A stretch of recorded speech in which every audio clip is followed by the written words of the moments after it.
யோசுவா அதிகாரம் 19. சிமியோனுக்கு அளிக்கப்பட்ட பகுதி. இரண்டாவது சீட்டு சிமியோனின் குலத்தாருக்கு அவர்கள் குடும்பங்களின்படி விழுந்தது. அவர்களது உரிமை சொத்து யூதா மக்களின் பங்கிற்கு நடுவில் அமைந்திருந்தது.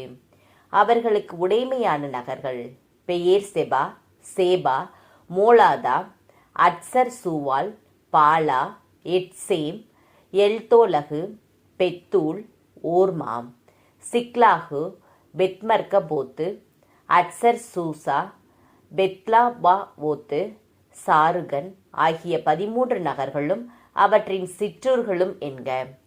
அயீம், ரிம்மோன், யக்தேர், ஆசான் ஆகிய 4 நகர்களும் அவற்றின் சிற்றூர்களும் என்க. இவைகள் அன்றி தெற்கே ராமாது எனப்படும் பாகாலாத் பெயேர் வரை உள்ள நகர்களும் அவற்றின் சிற்றூர்கள் அனைத்தும். இதுவே சிமியோன் குலத்தாருக்கு அவர்கள் குடும்பங்களின்படி கிடைத்த உரிமை சொத்து. சிமியோன் மக்களின் உரிமை சொத்து யூதா மக்களுக்குரிய பங்கில் ஒரு பகுதி. யூதா மக்களுக்கு ஏராளமான உடைமை இருந்தது. அவர்களின் உரிமை சொத்தின் நடுவில் சிமியோனின் மக்கள் உரிமை சொத்தை பெற்றனர். செபுலோனுக்கு அளிக்கப்பட்ட பகுதி. மூன்றாவது சீட்டு செபுலோன் குலத்தாருக்கு அவர்கள் குடும்பங்களின்படி விழுந்தது. அவர்கள் உடைமையின் எல்லை சாரீது வரை சென்றது. அவர்களது எல்லை மேற்கே மரியலாவுக்கு ஏறி தபாசேத்துக்கு வந்து யோக்னயாமுக்கு எதிரில் உள்ள ஓடையை தொடுகின்றது. சாரீதிலிருந்து கதிரவன் உதைக்கும் கிழக்கு பக்கம் திரும்பி கிஸ்லோத்து தாபோரையும் தாபராத்தை நோக்கி சென்று யாப்பியா மேல் ஏறுகிறது. அங்கிருந்து கிழக்காக காத்கேபேரையும் இத்காச்சினையும் ரிம்மோனையும் கடந்து சென்று நேயா பக்கம் வளைகிறது. மேலும் இவ்வெல்லை வடக்கில் அன்னதோனை சுற்றுகிறது. இது இப்தவேல் பள்ளத்தாக்கில் முடிவடைகிறது. கட்ராத்து, நகலால், சிம்ரோன், இதாலா, பெத்லகேம் ஆகிய 12 நகர்களும் அவற்றின் சிற்றூர்களும் என்க. இந்நகர்களும் அவற்றின் சிற்றூர்களுமே செபுலோன் மக்களுக்கு அவர்கள் குடும்பங்களின்படி கிடைத்த உரிமை சொத்து. இசக்காருக்கு அளிக்கப்பட்ட பகுதி. நான்காவது சீட்டு இசக்காரின் மக்களுக்கு அவர்களின் குடும்பங்களின்படி விழுந்தது. அவர்களது எல்லை இஸ்ரேல், கெசுல்லேத்து, சூனேம், அப்பாராயிம், சியோன், அனகராத்து, இரப்பீத்து, கிசியோன், எபேசு, ரமேத்து, ஏன்கன்னீம், ஏன்கத்தா, பெத்பசேசு என்பவையே. இவ்வெல்லை தாபோரையும் சஹட்சிமாவையும் பெத்சமேசையும் தொட்டு யோர்தானில் முடிவடைகிறது. ஆக 16 நகர்களும் அவற்றின் சிற்றூர்களும் என்க. இவை இசக்கார் மக்களின் குலத்தாருக்கு அவர்களின் குடும்பங்களின்படி உரிமை சொத்தாக கிடைத்த நகர்களும் அவற்றின் சிற்றூர்களும். ஆசேருக்கு அளிக்கப்பட்ட பகுதி. ஐந்தாவது சீட்டு ஆசேர் மக்களின் குலத்திற்கு அவர்களின் குடும்பங்களின்படி விழுந்தது. அவர்களின் எல்லை எல்காத்து, அலி, பெத்தேன், அக்சாபு, அல்லமெலக்கு, அமாது, மிசால் என்பவை. மேற்கு பக்கம் கர்மேலையும் சாகோர் லிப்னாத்தையும் தொட்டு கிழக்கு பக்கம் திரும்பி பெத்தாகோன் சென்று செபுலூன் இப்தாவேல் பள்ளத்தாக்கையும் பெத்தமேக்கு நெகியேலுக்கு வடக்காக தொட்டு காபூலில் இடப்பக்கம் திரும்புகின்றது. எபிலோன், இரகாபு, அம்மோன், தானா, பெரிய சீட்கோன் வரை சென்று பிறகு ராமா பக்கம் திரும்புகின்றது.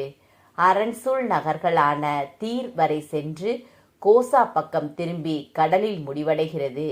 மெகேபல் அக்சீபை ஒட்டிய கடலில் முடிவடைகிறது. ஊமா, அபேக்கு, ரகோபு ஆகிய 22 நகர்களும் அவற்றின் சிற்றூர்களும் என்க. இவையே ஆசேர் மக்களின் குலத்தாருக்கு அவர்கள் குடும்பங்களின்படி கிடைத்த உரிமை சொத்தாகிய நகர்களும் அவற்றின் சிற்றூர்களும். நப்தலிக்கு அளிக்கப்பட்ட பகுதி.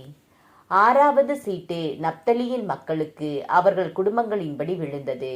அவர்களது எல்லை ஏலப்பிலிருந்து சானானிமிலுள்ள கருவாளி மரத்திலிருந்து அதாமி, நெகேபு, எப்னவேல், லக்கம் வரை சென்று யோர்தானில் முடிகின்றது. பிறகு அவ்வெல்லை மேற்கில் அசனோத்து தாபோர் பக்கம் திரும்புகின்றது. அங்கிருந்து உக்கோகில் வெளியேறுகின்றது.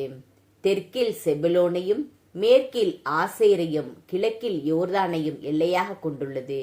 அரண்சூழ் நகர்கள் சித்திம், சேர், அம்மாத்து, ரக்காத்து, கினரேத்து, அதாமா, இரமா, ஆட்சோர், கெதேசு, எதிரேயி, ஏனாட்சோர், ஏரோன், மிக்தலேல், ஓரேன், பெத்னதாத்து, பெத்சமேசு ஆகிய 19 நகர்களும் அவற்றின் சிற்றூர்களும் என்க.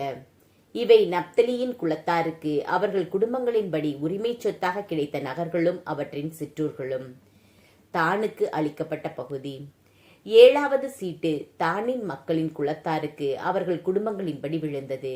அவர்களது உரிமை சொத்தின் எல்லை சோரா, எசுத்தாவோல், ஈர்சமேசு, சயலாபிம், அயலோன், இதிலா, ஏலோன், திமினா, எக்ரோன், எல்தெக்கே, கிபத்தோன், பாகலாத்து, எகூது, பெனபராக்கு, காத்ரிம்கோன், மேயர்கோன், ரக்கோன் ஆகிய இந்நகர்களும் யோப்பாவுக்கு எதிரே எல்லை பகுதியும் தான் மக்களின் எல்லையை ஒடுக்கமாக இருந்ததால் அவர்கள் புறப்பட்டு போய் லசேமை முற்றுகையிட்டு வளைத்து கொண்டனர். அதை வாள்முனையில் தாக்கி தங்கள் உடைமையாக்கி கொண்டு அங்கு வாழ்ந்தனர். தங்கள் மூதாதையான தானின் பெயரை ஒட்டி லசேமிற்கு தான் என்று பெயரிட்டார்கள். இந்நகர்களும் அவற்றின் சிற்றூர்களும் தான் மக்களின் குலத்தாருக்கு அவர்களின் குடும்பங்களின்படி கிடைத்த உரிமை சொத்து. நாட்டு எல்லை வகுத்து அவரவருக்கு உரிமை சொத்து பிரித்து கொடுத்த பின் நூனின் மகன் யோசுவாவுக்கு இஸ்ரேல் மக்கள் தங்கள் நடுவில் உரிமை சொத்து அளித்தனர். எப்ராயிம் மலைநாட்டில் அவர் கேட்ட நகரான திம்னத் செராவை ஆண்டவரின் கட்டளைப்படி அவருக்கு கொடுத்தனர். அவர் அந்நகரை கட்டியெழுப்பி அதில் வாழ்ந்தார். இவ்வாறு குரு எலையாசர், நூனின் மகன் யோசுவா, இஸ்ரேல் குலங்களின் முதுபெரும் தலைவர்கள் ஆகியோர் இவற்றை இஸ்ரேல் மக்களின் குடும்பங்களுக்கு உரிமை சொத்தாக சீலோவில் ஆண்டவர் முன்னிலையில் சந்திப்பு கூடார வாயிலில் திருவுளச்சீட்டு போட்டு உரிமையாக்கி நாட்டின் பங்கீட்டு பணியை நிறைவு செய்தனர்.